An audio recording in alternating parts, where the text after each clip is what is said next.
आज़ान पर प्रतिबंध की भयंकर मांग। हाई कोर्ट ने दिया करारा जवाब। भक्तों में छाया मातम, भक्तों के ऊपर गिरी बिजली। प्यारे दोस्तों, अस्सलाम वालेकुम। आप देख रहे हैं इरफानी वर्ल्ड यूट्यूब चैनल और मैं हूं मोहम्मद इरफान, झारखंड। अजान पर एक बार फिर से अंध भक्तों ने प्रतिबंध लगाने का मांग किया है। अजान पर एक बार फिर से इस्लाम के दुश्मनों ने हमला किया है। अजान को रोकने के लिए एक बार फिर से इस्लाम के दुश्मन पहुंच गए हैं हाई कोर्ट। लेकिन दोस्तों, हाई कोर्ट में जो कुछ हुआ जानकर आपके भी रोंगटे खड़े हो जाएंगे। तो आज़ान पर प्रतिबंध अभी लगाने की मांग नहीं हो रही है दोस्तों, बल्कि आज़ान पर प्रतिबंध लगाने की मांग तो हुजूर के ज़माने पर भी हुई है।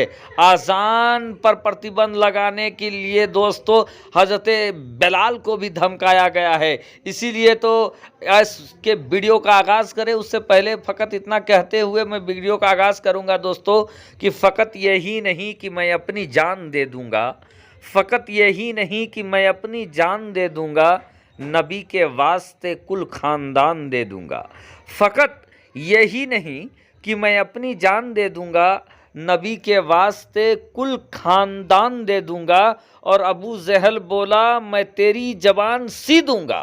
अबू जहल बोला मैं तेरी ज़बान सी दूंगा। बिलाल बोले मैं फिर भी अजान दे दूंगा। जी हाँ दोस्तों, अजान से रोकने के लिए अबू जहल से लेकर आज तक उनके नस्ल जो हैं वो अजान पर प्रतिबंध लगाने के लिए लगातार प्रयास कर रहे हैं। लेकिन अल्लाह के करम से, अल्लाह के फजल से आज भी बदस्तूर अजान जारी है। और जहाँ जहाँ मुसलमान हैं दोस्तों, दुनिया के जिस कोने, जिस खित्ते, जिस करिया, जिस बस्ती में आजान मुसलमान आबाद है, वहाँ आजान की सदा सुनाई देती है। हय्या अलल फलाह, हय्या अलस सलाह की सदा गूंजती है। और दोस्तों, इस दुनिया में ऐसा भी कहा जाता है कि दिन का कोई ऐसा पहर नहीं है, दिन का कोई ऐसा घंटा नहीं है जब कहीं ना कहीं आजान होता हो। यानी 24 घंटे कहीं ना कहीं आजान की आवाज़ आते ही रहती है दोस्तों।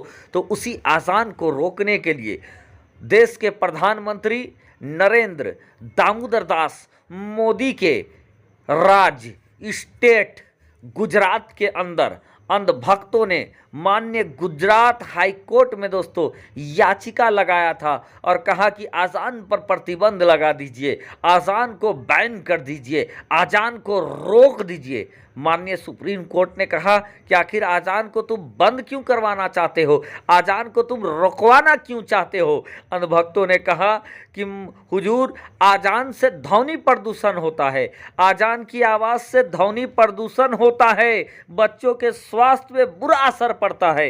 इस पर माननीय हाई कोर्ट का ये कहना था कि आज़ान वो आज़ान जो कि एक इंसान के द्वारा दी जाती है, एक इंसान के द्वारा जो आज़ान दी जाती है 5 से 10 मिनट का होता है, उस आज़ान से ध्वनि प्रदूषण होता है। इस चीज़ को आप वैज्ञानिक तरीके से समझाएं और कैसे एक इंसान के द्वारा जो आज़ान दिया जाता है उससे ध्वनि प्रदूषण हो सकता है। और वो भी आज़ान जो 5-10 मिनट के लिए दिया जाता है, और वो आज़ान जो कि इस्लाम का परंपरा रहा है, कल्चर रहा है, आप उस पर प्रतिबंध लगाना चाहते हो तो हमें ये भी तो बता दो कि जो मंदिरों में जो कीर्तन होता है, जो मंदिरों में भजन होता है, उसकी आवाज़ क्या मंदिर से बाहर नहीं जाती है। और मंदिरों में भजन तो 3 बजे, 3:15 बजे से ही बजना चालू हो जाता है, आरती होती है, घंटी बजती है, तो क्या उसका आवाज़ जो है क्या मंदिर परिसर में ही रहता है या मंदिर परिसर से बाहर भी जाता है। इस पर दोस्तों मानो सन्नाटा छा गया। फिर क्या था दोस्तों, माननीय गुजरात हाईकोर्ट ने आज़ान पर प्रतिबंध लगाने वाली याचिका को दोस्तों सिरे से खारिज कर दिया और ये कहा कि आप आज़ान से ध्वनि प्रदूषण होती है, इसको वैज्ञानिक तरीके से आप साबित नहीं कर सके। और आज़ान हो या दोस्तों भजन हो, कीर्तन हो या गुरुद्वारे की गुरुवाणी हो, ये भारतीय संस्कृति का परंपरा रहा है। हमारा देश भारत धर्म प्रधान रहा है दोस्तों। आज कोई मुंह उठाकर आज़ान पर प्रतिबंध लगाने के लिए चला आता है, कोई दोस्तों आ जाएगा कि मंदिर से भजन कीर्तन बंद करा दीजिए, कोई आ जाएगा कि गुरुद्वारे से गुरुवाणी बंद करा दीजिए। तो ये जो याचिका है दोस्तों, मेरे समझ में ये लगता है, और ये मैं नहीं बल्कि लोग कह रहे हैं कि ऐसे लोग जो हैं अजान को जो बंद करवाने जाते हैं, ये खुद अपने आप में समाज के लिए प्रदूषण है। इन लोगों की वजह से समाज आज प्रदूषित हो रही है, आज समाज खंडित हो रही है, आज हिंदू मुस्लिम के बीच एकता की जगह पर बिखराव हो रहा है। क्योंकि ऐसे लोग जहर घोलने का काम कर रहे हैं, ऐसे लोग बिखराव डालने का काम कर रहे हैं। हमारा देश दोस्तों एक धर्म प्रधान देश है। हमारे देश की सुबह दोस्तों आजान से होती है, तो शाम मंदिरों की आरती से होती है, दोपहर गुरुवाणी से होती है दोस्तों, गुरुवाणी से होती है। तो ऐसे में दोस्तों हिंदू मुस्लिम जहाँ मिलजुल कर रहते हैं, यहाँ आज़ान भी होती है, यहाँ गुरुद्वारे से गुरुवाणी भी सुनाई देती है, यहाँ मंदिरों से आरती भी सुनाई देती है, भजन कीर्तन भी होता है, और ये हमारी संस्कृति का हिस्सा बन चुका है दोस्तों। लेकिन आज कुछ लोग के अंदर इतनी बेचैनी है, हिंदू मुस्लिम को बांटने की राजनीति सियासत ऐसे करते रहते हैं दोस्तों, अपनी सियासत चमकाने के लिए कभी अजान पर प्रतिबंध लगाने के लिए चले जाते हैं कोर्ट, तो कभी मस्जिदों पर बैन लगवाने के लिए चले जाते हैं कोर्ट, कभी नमाज को प्रतिबंधित करने के लिए चले जाते हैं कोर्ट। यानी दोस्तों इनके खोपड़ी ही विषैला खोपड़ी है। लेकिन माननीय हाई कोर्ट गुजरात ने जो जवाब दिया है यकीनन काबिले तारीफ है, सराहना के लायक है दोस्तों।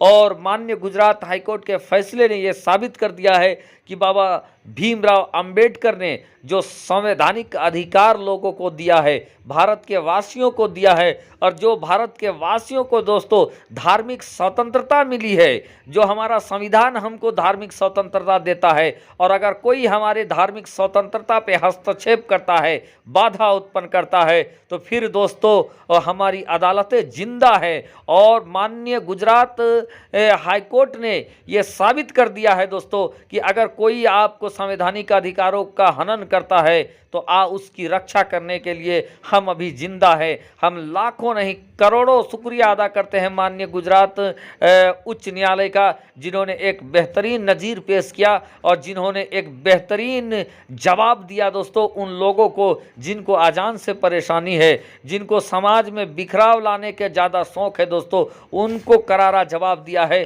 और अजान बैन करने वाली मांग को सिरे से खारिज कर दिया है दोस्तों। इस पूरे वाक़ये के ऊपर आपकी क्या राय है दोस्तों? और जो लोग अजान बैन कराने के लिए कोर्ट जाते हैं उनके ऊपर आपकी क्या राय है? कमेंट के जरिए हमें ज़रूर बताएं और इस वीडियो को ज़्यादा से ज़्यादा आगे शेयर करें। शुक्रिया।